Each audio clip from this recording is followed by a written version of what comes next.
देशभक्ति के अलावा डिवोशनल गीतों को अपनी आवाज़ देने के लिए मशहूर गायक व संगीतकार बी प्राक अब पहली बार महाशिवरात्रि से 10 दिन पहले महाशिवरात्रि को ध्यान में रखते हुए उज्जैन के महाकाल के ऊपर एक डिवोशनल गाना लेकर आए हैं, जिसका नाम उन्होंने दिया है महाकाल।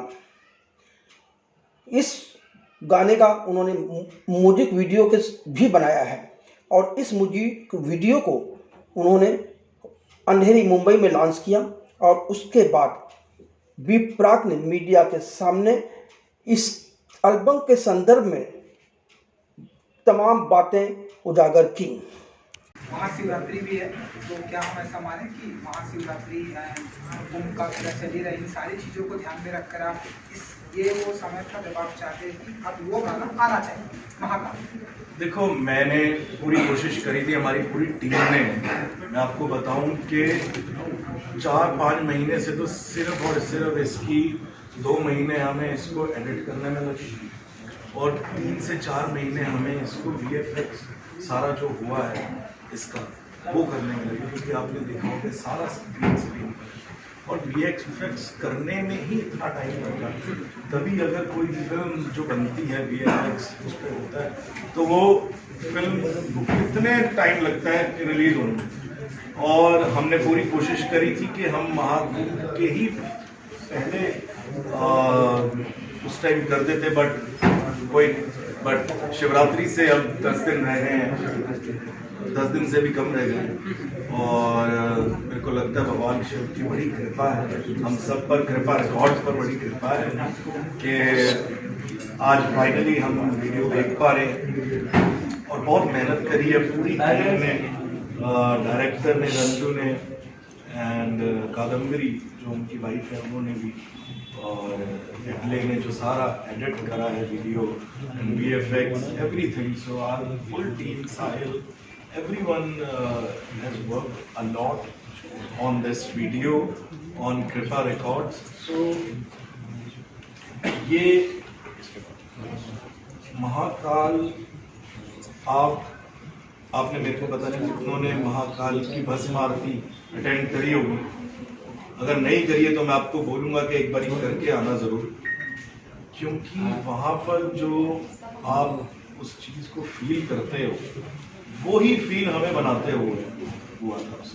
जब हम इसको बना रहे थे, मैंने अभी अंदर भी बताया कि उस रात में कुछ ऐसा मैजिक था कि भगवान शिव साक्षात हमारे साथ बैठ के जैसे बनवा रहे हो ऐसा बनाओ। और मुझे लगता है कि ये उनकी कृपा के बगैर हो ही नहीं सकता था। ये मेरा और दानी भाई का इस लेवल को लेकर एक ही सपना है कि हम डिवोशन को इस तरीके से दिखाएं कि जो आज तक कभी किसी ने नहीं दिखाया। मुझे लगता है कि इसके बाद और कंपनीज को भी बहुत मोटिवेशन मिलेगा और बहुत हौसला मिलेगा कि एक डिवोशन को भी इतना बड़ा दिखाएं। ऐसा नहीं है कि किसी कंपनी ने बड़ा नहीं दिखाया, हर एक ने दिखाया, पर हमने थोड़ा सा और एक्स्ट्रा ऑर्डिनरी करने की कोशिश करी है। And this is the most expensive video of any devotion।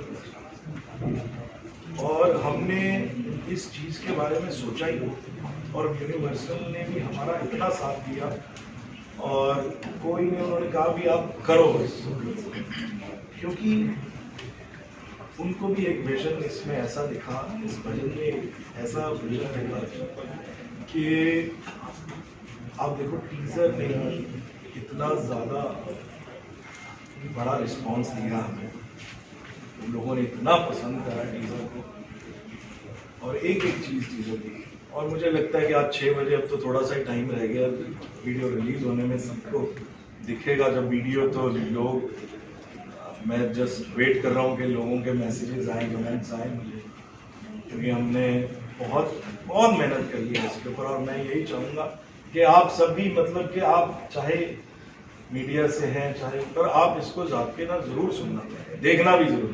और मुझे लगता है कि आपको ये आप रिपीट में सुनोगे।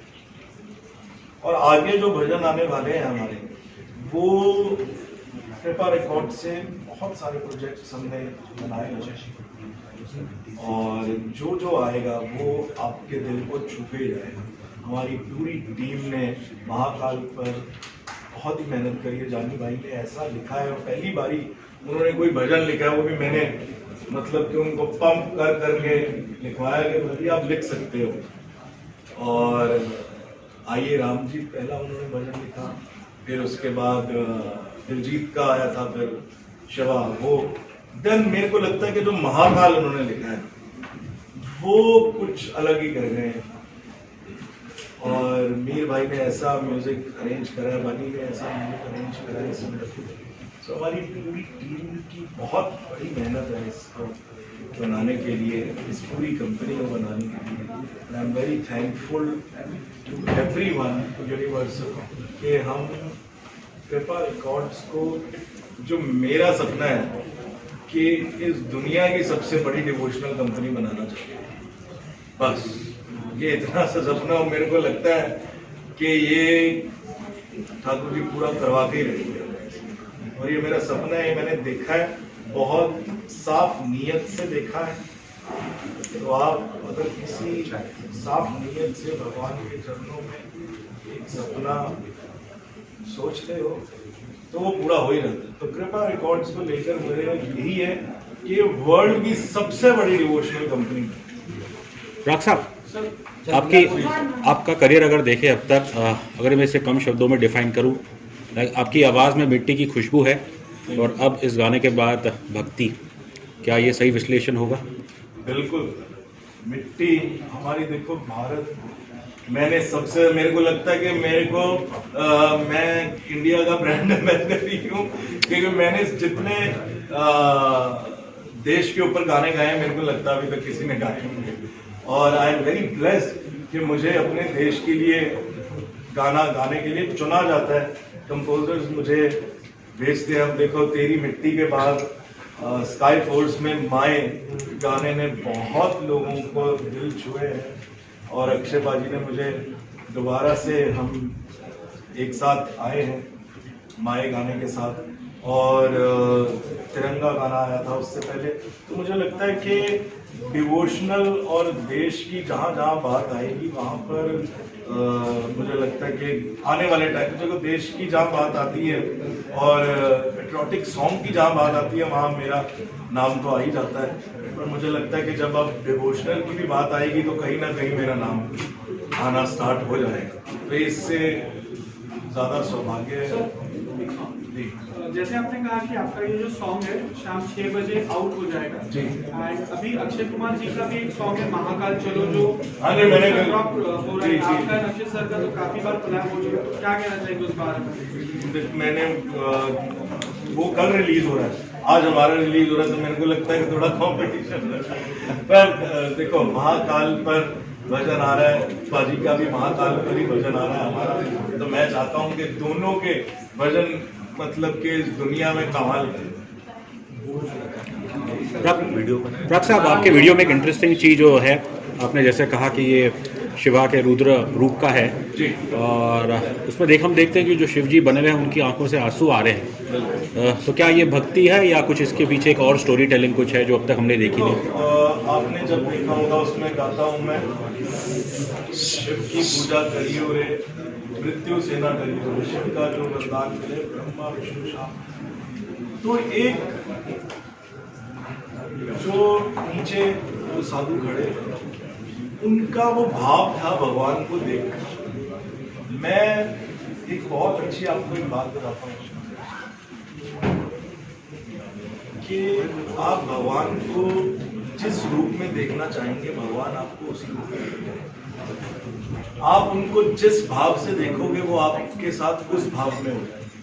आप उनके साथ हंसोगे वो आपके साथ हंसेंगे। आप उनके साथ गुस्से होगे तो आपके साथ गुस्से तो नहीं होंगे, बट आप उनके साथ रोगे तो वो आपके साथ रोंगे। और एक सच्चे भक्त को देखकर भगवान ही रो पड़ते हैं। ये मैंने एक्सपीरियंस करा हुआ नहीं, ये मैं आपको अपने लाइफ का एक्सपीरियंस बता रहा हूँ। तभी हमारा इसको दिखाने का यही था कि एक जब भक्त नीचे डिवोशन अपनी भक्ति में इतना लीन है और भगवान शिव को कह रहा है कि आपके सिवा कुछ भी नहीं है मेरा कुछ दुनिया और आप ही हैं, महाकाल महाकाल है। वो जब ऐसी डिवोशन को देख के भी कि भगवान की आंखों में से भी आंसू आए और वो आंसू एक रुद्राक्ष के तरफ।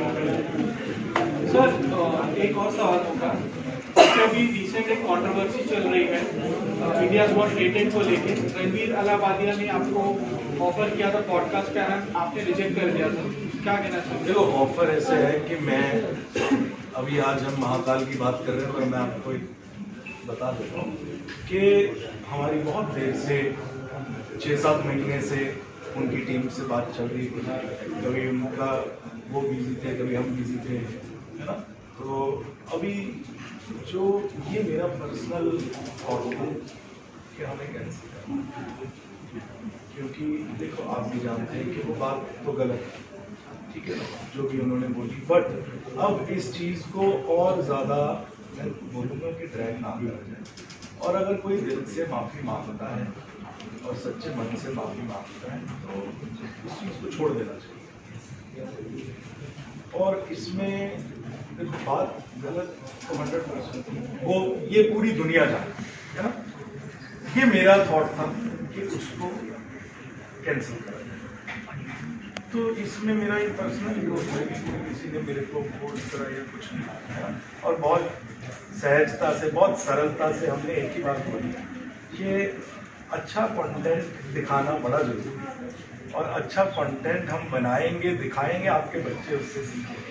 आप बच्चों के सामने ऐसी बातें तो हम कुछ भी नहीं कर सकते ना, कोई भी बात हो, वो चाहे इनकी बात नहीं हो, कोई भी बात हो। तो ये मेरा अपना थॉट था, और मेरे को लगता है कि अगर कोई बहुत दिल से और कि किसी की फैमिली को कोई हर्ट नहीं होना चाहिए, और किसी के ऊपर कुछ पर्सनल उसके ऊपर वो नहीं होना चाहिए कि कोई बहुत दिल से अगर कुछ ऐसे करे, तो मेरे को लगता है कि हर इंसान एक माफ़ी तो डिजर्व करता है। रख साहब, इसी विषय पे एक जो मेरा पर्सनल ऑब्जर्वेशन रहा है कि जब मैंने स्टैंड अप कॉमेडी शोज़ देखे हैं, और एक चीज़ मैंने वही नोटिस की कि आजकल लाइक 4 में से 1 जन होंगे जिनका कंटेंट अच्छा नहीं होता है, और कई बार वो ऑडियंस के अंदर बैठी होती है माएँ और उनकी बेटी, और वो उनके ऊपर जोक्स कर देते हैं। और कहीं ना कहीं I think as a society ये कुछ हमारे बारे में भी रिफ्लेक्ट करता है कि अगर स्थिति ये है कि माँ और बेटी बैठ के ऐसी बेतुकी चीज़ पे हंस रहे हैं, तो इस चीज़ पे आप क्या कहना चाहेंगे? सर मैं अब ये आपको सिर्फ इतनी बात कहना चाहूँगा, ये डिवोशनल लेवल जो लेके आ रहे हैं ना, ये क्यों लेकर आ रहे हैं? क्योंकि ये आप डिवोशनल, मेरा सिर्फ डिवोशनल को यहाँ से सिर्फ हमारा मोटिव आपको दिखाना या एक पर्टिकुलर एज को दिखाना नहीं है। मैं ये डिवोशनल अपने घर में बैठ के अपने बेटे को भी दिखाया है, उसको कुछ सीखेगा, वो देखेगा, तो मैं यही चाहूँगा कि उनको एक सही राह पर चलाया जाए, बच्चों को अच्छा कंटेंट दिखाया जाए, अच्छा कंटेंट लाया जाए, और अपने घर में आप जिस भी रिलीजन से, आप जिसको भी मानते हैं, आप अपने बच्चों को भगवान के बारे में बताएं और अपनी हिस्ट्री के बारे में बताएं, अपने पुराणों के बारे में बताएं। बस आप ये करोगे तो आपकी जो जनरेशन है ना, वो आप उसको मतलब कि कहोगे कि आप खुद प्राउड करोगे। और मैं आज अपने बेटे के ऊपर बड़ा प्राउड करता हूँ कि उसको पता है कि हमारे घर में ठाकुर जी की 4 टाइम की सेवा है। वो उसको पता है कि रोज वहाँ पर ठाकुर जी की सेवा होती है, वो जाता है मंदिर में, उसको पता है कि शूज उतार के जाना है, जय जय सो रहे हैं तब उठ रहे हैं। तो हमारे तो लिए सब वो है, हमारे लिए वो मूर्तियाँ नहीं है जो हमारे घर में है, हमारे लिए तो साक्षात है। तो हमने अपने बच्चों को यही सिखाया है कि देखो भगवान जो है वो सबसे बड़ा, और भगवान आपको क्या सिखाते हैं कि लोगों का आदर करना, अपने माता पिता का आदर करना, समाज में कैसे आपने रहना है, आप समाज का आदर कैसे करोगे। सो ये बहुत ज़रूरी चीज़ें हैं। तो मेरे को लगता है कि ऐसा कंटेंट आएगा, ऐसी चीज़ें और बनेंगी, तो हर बंदा अच्छी चीज़ें देखेगा। सबसे बड़ी खुशखबरी आई ये है कि कैलाश मानसरोवर पर ऐसा माना जाता है कि खुद वहाँ रहते हैं वो खुल गया है और हमारे प्राइम मिनिस्टर जी भी विजिट करना चाहते हैं वहाँ पर, और ऐसे टाइम में आपका वहाँ का गया है कुछ कहना चाहेंगे? क्या आप कभी कोशिश करेंगे कि कैलाश मानसरोवर पर अगर मेरे को भगवान ईश्वर ने वैसा मौका दिया तो मैं जरूर जाऊंगा, जरूर जाऊंगा। और मैं यही कहूँगा कि अगर आप भगवान शिव के भक्त हैं, सनातनी हैं, तो आपको हर जगह जाना चाहिए और सबका आदर करना चाहिए, उसी डिवोशन के साथ, उसी भक्ति के साथ सबको प्रेम से रहना चाहिए, अच्छी चीज़ें बनानी चाहिए, अपने बच्चों को अच्छा दिखाना चाहिए और ऐसी चीज़ें बनानी चाहिए जो हम फैमिली के साथ बैठ के देख सकें।